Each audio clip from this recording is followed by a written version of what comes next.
Good morning, students of class 12th. Today in our business studies class, we are going to continue our chapter planning. हमारे chapter का नाम है planning. आज हम इसकी limitations करेंगे। इससे पहले हम इसका मीनिंग, इसकी डेफिनेशन, फीचर्स और इसकी इम्पोर्टेंस कर चुके हैं। आज हम इसकी लिमिटेशंस करेंगे, ठीक है। तो फर्स्ट ऑफ ऑल लिमिटेशंस में प्लानिंग की, planning creates rigidity. Planning rigidity create करता है। इट मीन्स प्लानिंग को चेंज करना बहुत मुश्किल होता है। मुश्किल क्यों? देखिए, जब भी हम प्लानिंग करते हैं तो हर एक चीज़ डिटरमिन करते हैं, स्टैंडर्ड्स डिटरमाइन करते हैं, पॉलिसीज़ बनाते हैं, अलग अलग प्रोसीजर्स, रूल्स, रेगुलेशंस, ऑर्गेनाइजेशन में किस तरह से काम किया जाएगा, हर एक चीज़ को हम डिसाइड करते हैं।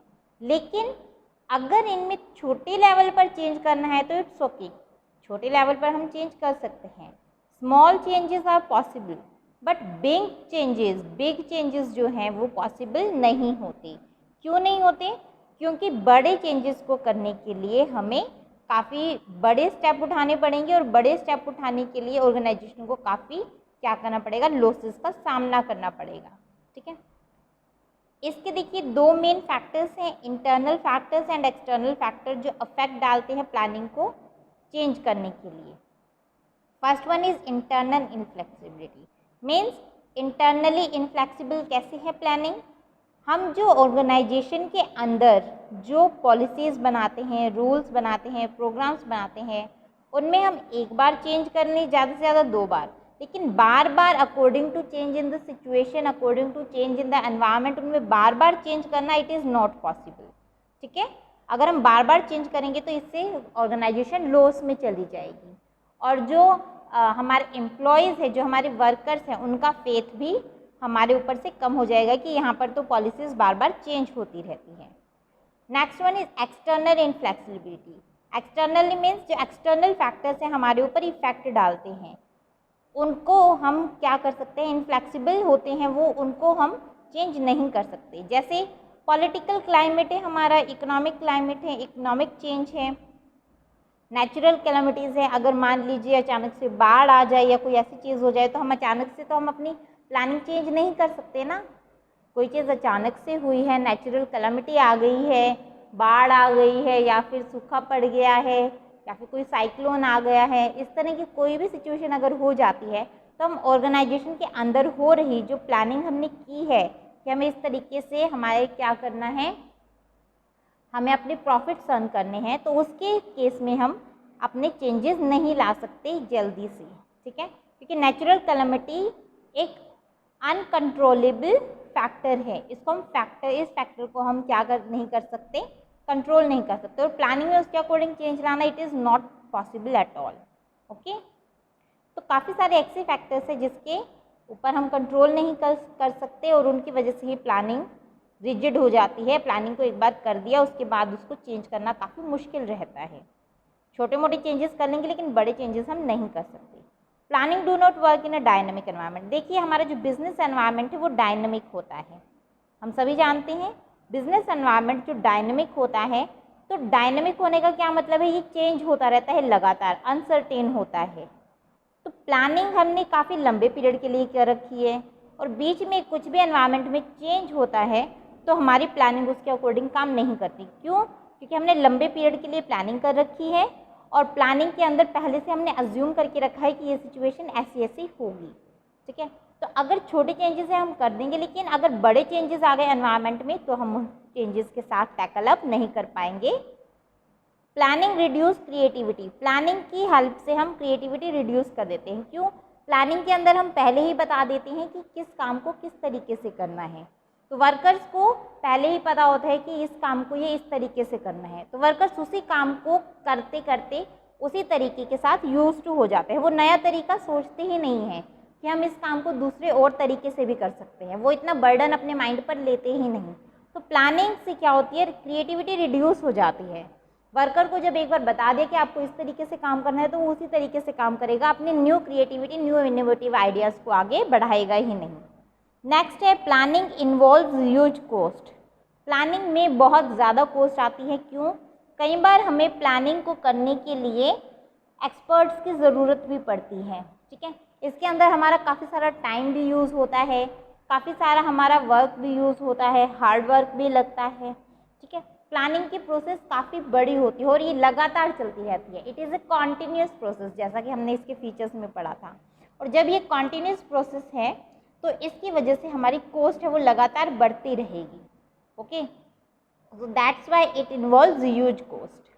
Planning is a time consuming process. ये टाइम कंज्यूमिंग प्रोसेस है। टाइम कंज्यूमिंग प्रोसेस कैसे है बेटा? Time consuming process in the sense इसको करने के लिए काफ़ी ज़्यादा वक्त लग जाता है। कैसे लग जाता है? क्यों? इसके अंदर हमें टोटल पहले हमें देखना पड़ता है ऑब्जेक्टिव क्या रखने हैं, फिर हमें देखना पड़ता है उन ऑब्जेक्टिव को अचीव कैसे करना है, क्या क्या हमें एक्शंस लेने हैं, किस किस तरह से हमारे पास क्या क्या अल्टरनेटिव अवेलेबल हैं उस काम को करने के लिए, फिर बेस्ट अल्टरनेटिव चुनना है। तो काफ़ी लंबी प्रोसेस हो जाती है और इससे काफ़ी टाइम कंज्यूम होता है। प्लानिंग के अंदर टाइम कंज्यूम होना मतलब हमारे जो दूसरे वर्क है उसको टाइम हम नहीं दे पाते इतना जितना हमें देना चाहिए। तो प्लानिंग एक टाइम कंज्यूमिंग प्रोसेस है। It do not guarantee success. देखिए, अगर हम कोई काम प्लानिंग के साथ करते हैं तो इसका मतलब ये नहीं है कि हम उसमें सक्सेसफुल होंगे ही होंगे। नेचुरल जो हमारे जो एनवायरनमेंट है, जो बिजनेस एनवायरनमेंट है, उसमें कभी भी कुछ भी चेंज आ सकता है। तो अगर उसमें चेंज आ जाता है, हमारी प्लानिंग के अकॉर्डिंग वो चीज़ नहीं होती है, तो हम अनसक्सेसफुल भी हो सकते हैं। तो प्लानिंग करने से ये गारंटी नहीं मिलती है कि हम सक्सेसफुल ही रहेंगे, ठीक है। कंक्लूजन, लिमिटेशंस भी है इसमें, इसकी काफ़ी इंपॉर्टेंस भी है, लेकिन लिमिटेशंस क्या है? काफ़ी हद तक हम कंट्रोल कर सकते हैं, ठीक है। तो इसलिए हम कहते हैं कि प्लानिंग एक यूजफुल प्रोसेस है। प्लानिंग की प्रोसेस क्या रहेगी बेटा? फर्स्ट पॉइंट है सेटिंग ऑब्जेक्टिव। फर्स्ट पॉइंट है हमारा सेटिंग ऑब्जेक्टिव। हम ऑब्जेक्टिव्स सेट करते हैं। ऑब्जेक्टिव किस किस लेवल पे सेट करते हैं? देखिए, पहला ऑब्जेक्टिव हम सेट करेंगे ऑर्गेनाइजेशन का, दूसरा ऑब्जेक्टिव हम सेट करेंगे डिपार्टमेंट्स का, तीसरा ऑब्जेक्टिव हमारा होगा इंडिविजुअल, ठीक है। हर ऑब्जेक्टिव को सेट करने के बाद हम क्या करेंगे? प्लानिंग की प्रोसेस हमारे इस पॉइंट से स्टार्ट होती है, आगे वाले प्रोसेस को हम लेकर आएंगे, ठीक है। सेटिंग ऑब्जेक्टिव मतलब ऑर्गेनाइजेशन का ऑब्जेक्टिव क्या हो सकता है? ऑर्गेनाइजेशन का ऑब्जेक्टिव हो सकता है कि हमें ज़्यादा से ज़्यादा प्रॉफिट अर्न करना है, या ये भी हो सकता है कि हमें ज़्यादा से ज़्यादा सेल्स मैक्सिमाइज करनी है, या फिर ये भी हो सकता है हमें मार्केट में अच्छी गुडविल बनानी है। तो इस तरीके से ऑर्गेनाइजेशन का ऑब्जेक्टिव कुछ भी हो सकता है। डिपार्टमेंट का भी टारगेट पूरा करना है, ठीक है। कितने हमने टारगेट दिया उसको इतने लेवल पे कंप्लीट करना है, हमें कॉस्ट मिनिमम रखनी है। इस तरीके से हमारा डिपार्टमेंट का ऑब्जेक्टिव हो जाएगा। और इंडिविजुअल का ऑब्जेक्टिव क्या होगा? हमें अपने क्वालिटी वर्क देना है, जो हम अपना काम ऑर्गेनाइजेशन के लिए करके दे रहे हैं उसमें हमारी क्वालिटी होनी चाहिए। इस तरीके से हर एक लेवल पे हम ऑब्जेक्टिव सेट करते हैं। दूसरा पॉइंट है डेवलपिंग प्रीमिसेस। इसके अंदर हम क्या करते हैं? जो कुछ फैक्टर्स हैं जो हमारे ऑर्गेनाइजेशन को अफेक्ट डालते हैं, उनके बारे में हम कुछ अजम्पशन मान के चलेंगे। जो हमारा जो ट्रेंड चलता आ रहा है उसको हम अज्यूम करके चलेंगे, उसको कंसिडर करके चलेंगे कि आगे फ्यूचर में आगे आने वाले फ्यूचर में इसके क्या क्या इफ़ेक्ट हो सकते हैं। फिर उसके अकॉर्डिंग ही हम आगे प्लानिंग को फॉरवर्ड करेंगे। कैसे? अगर हमने जो अजम्पशंस बनाई है वो हमारे प्रैक्टिकली चीज़ों के ऊपर बेस्ड होगी तो हमारे सक्सेस का रेट उतना ज़्यादा बेटर होगा। अगर अजम्पशंस हमारी सारी इमेजनरी होगी तो वो सक्सेस का रेट उतना ज़्यादा कम होगा। तो फर्स्ट पॉइंट है इंटरनल प्रीमिसेस। इंटरनली हम क्या क्या अज्यूम करके चलते हैं? हमारी कैपिटल कितनी रहेगी, लेबर कितनी चाहिए होगी, रॉ मटेरियल हम कैसा यूज़ करेंगे, कितना यूज़ करेंगे, मशीनरी किस तरह की होगी, ये हमारी इंटरनल अजम्पशन हो गई। एक्सटर्नल क्या होगी? हमारी गवर्नमेंट की पॉलिसीज़ आगे फ्यूचर में चेंज हो सकती है, नहीं होगी। बिजनेस हमारे कॉम्पिटिटर्स हमारे कैसे रहेंगे, कैसे वर्क करेंगे, कंज्यूमर का टेस्ट कैसा रहेगा, इन सब चीज़ों के बारे में हम स्टार्टिंग में अजम्पशंस लेकर चलते हैं कि किस किस तरह से हमारे फ्यूचर में आने वाली ये चीज़ें अफेक्ट हमें डालेंगी।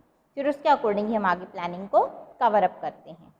Identifying alternative course of action. Alternative course मतलब हमने ये तो डिसाइड कर लिया ऑब्जेक्टिव में हमें क्या काम करना है, ठीक है। उससे रिलेटेड हमने अजम्पशंस भी डिसाइड कर ली।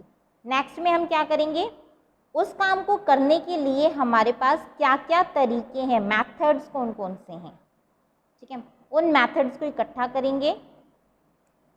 अब देखिए हमारे जो यहाँ पर मेथड्स हैं, इसमें एक एग्जाम्पल भी हमें गिवन है। एक ऑर्गेनाइजेशन है, उसका ऑब्जेक्टिव है अपना बिजनेस एक्सपेंड करना, अपने बिजनेस को बढ़ाना, ठीक है। ये किस तरीके से किया जा सकता है, अल्टरनेटिव्स क्या क्या हैं उसके पास, expanding the existing business. For example, if a company is engaged producing particular size of TV sets, it can start producing TV sets of different sizes. अगर वो कंपनी एक पर्टिकुलर साइज के टीवी सेट्स प्रोड्यूस कर रही है तो वो क्या कर सकती है, अपना बिजनेस बढ़ाने के लिए अलग अलग सेट्स डिफरेंट साइजेस के वो बना सकती है, ठीक है। और क्या कर सकती है, ये दूसरे एरियाज ऑफ प्रोडक्शन में भी जा सकती है, जैसे टीवी के साथ साथ वो फ्रिज बनाना शुरू कर दें, ठीक है ना, वॉशिंग मशीन बनाना शुरू कर दें। तीसरा क्या है, किसी और ऑर्गेनाइजेशन के साथ अपना कोलैबोरेशन कर ले, कोलैबोरेशन मीन्स उसके साथ मिल जाए, ठीक है।